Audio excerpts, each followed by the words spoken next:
Oh, did you guys? Oh, Just remember where you placed it. Vault open. Time to really get this party started. let me recall that.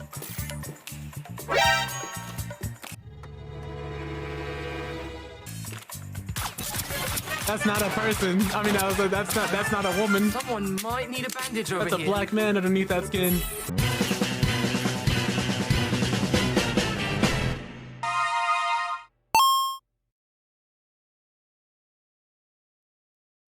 In case you haven't heard of it, Deceive is a multiplayer stealth social deduction FPS game that you can play either solo or in trios. In solos, games consist of a total of 10 players, while in trios, games consider 4 teams of 3 for a total of 12 players. It's similar to games like Hunt Showdown, The Ship, Bloody Good Time, and Assassin's Creed multiplayer. Rest in peace. Now, the goal for each game is to enter the map, infiltrate the vault, and steal a briefcase full of Ice Spice's new. I'm sorry, that's not the objective, that's just a dream I had. Anyways, I'm gonna give you some helpful tips. Keep in mind that this video was made while the game is still pretty much brand new, so please don't come here trying to blast me for these tips being out of date. I'll cry. Starting off with number 1, you can actually use your remote goggles that you get to revive people, gather intel, and unlock safes and doors. It's very helpful when you're not trying to stand out in this game and get shot, especially because NPCs will almost never stand directly in front of intel. So if you see an NPC just randomly standing there in front of one, shoot them. Number 2, and this is probably my favorite one, similar to prop hunt, you can actually look around and behind you while you're disguised and people don't know what direction you're looking. If you're like me and naturally paranoid and you live in Texas, Chicago, or go to school in America and don't want to get shot, it helps to keep your head on a swivel. Here's a situation where I went to revive a teammate and actually didn't realize the enemy was literally staring at me the entire time because he was turned around. Looking back though, it was pretty obvious. Speaking of being obvious, don't be.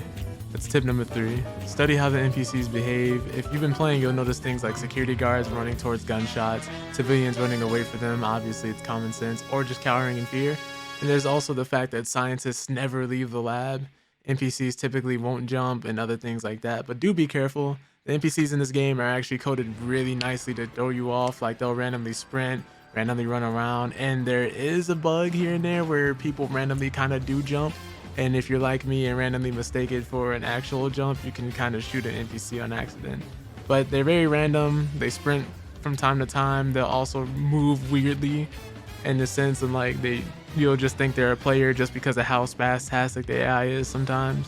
And they'll just randomly sometimes go in rooms they shouldn't be in.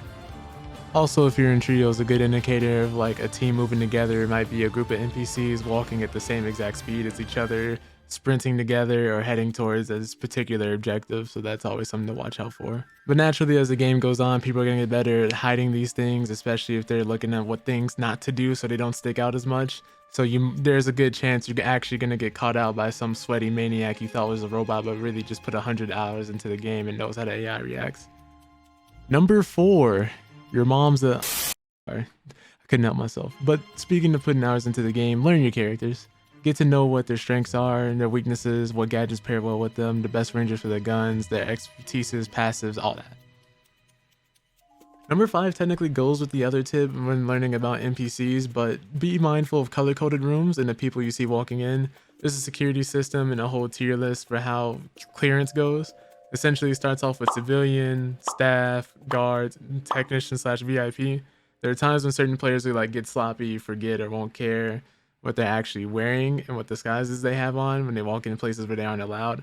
Obviously, civilians aren't allowed in guard rooms. Guards aren't allowed in the lab with scientists because scientists are protecting very important data like my OnlyFans. Technicians are allowed pretty much everywhere, but they stick out because they're never outside of the lab, and VIPs are a special case because they're allowed any and everywhere, which is why they have the VIP status. Typically, there's someone who's supposed to be important, and if you see a VIP, just take the disguise immediately. As a VIP, you're really allowed to just go anywhere and do whatever you want, and everyone loves you. Basically, you're Keanu Reeves. Something to keep in mind though, when someone's in the vault will actually change colors to let you know when someone's inside, and it'll be a different color when there's no one inside, so be on the lookout for that. Number 6, use your gadgets wisely. Don't be like me and accidentally throw your bounce pad out randomly and expose yourself quicker than a Minecraft YouTuber when they start talking to children. No, but seriously, why are there so many cases? Anyways, you can use these devices to do a variety of things. Essentially, the holomimic lets you turn into different objects and pieces of furniture so the game actually really becomes prop hunt. You can use this to throw off your opponent or get the drop on them. I saw some mad lad become a toilet and he just sat in the middle of the stage only for someone to for some reason take the bait and get shot. Obviously, the bounce mat or bounce pad I think it's called, which is actually pretty self-explanatory. You throw it out, you jump on it, it launches you. Portable auto turret that everyone and their mom uses. You're going to be seeing that a lot. A shield umbrella or the shield umbrella similar to the one from Kingsman. It's actually kind of dope.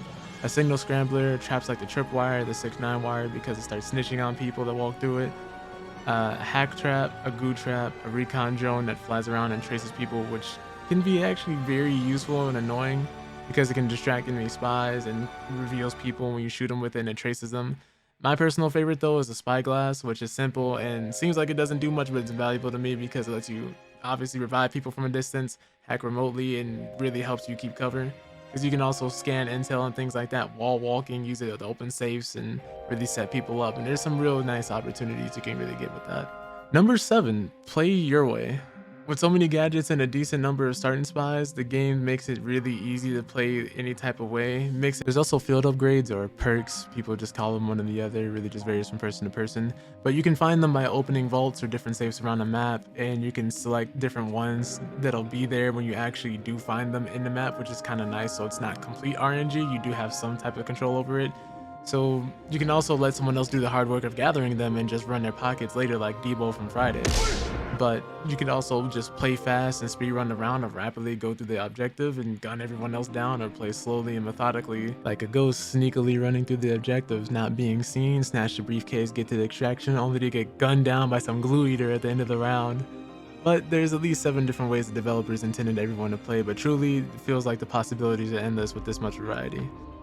Moving on to number 8, and this is an important one, learn the maps. There's a bunch of different routes, secret passages, and hidden corridors to take to get around a map quicker and easier, and it can really make it easy to get the jump on other people, as well as getting some extra navigation to save you some time in a pinch. It can really help too when you have the briefcase and you're trying to make it out to extraction without having someone camp the extraction. So if you really would just want to go around and reroute and then actually cut through just to throw people off your trail, stuff like that can really help.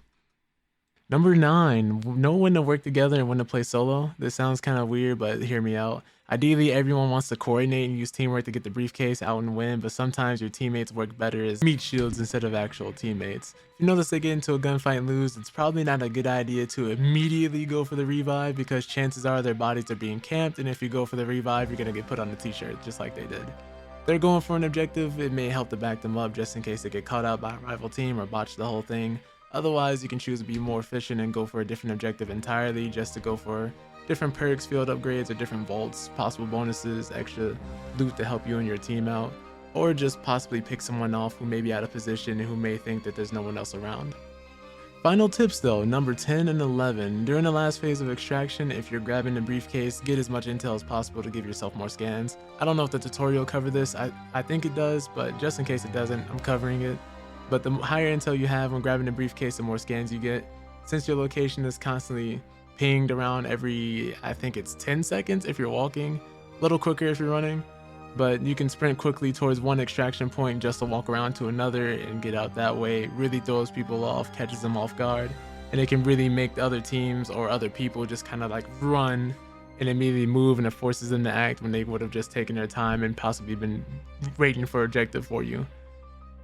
This is why the previous tip, learning the maps, is so invaluable, because if you know the maps and how to move, you can actually throw a lot of people off your trail and make the game a lot easier for you. And what would have been a nail-biting battle to the death at extraction, it would actually turn into a smooth extraction while everybody's tripping over their own shoes and possibly fighting each other.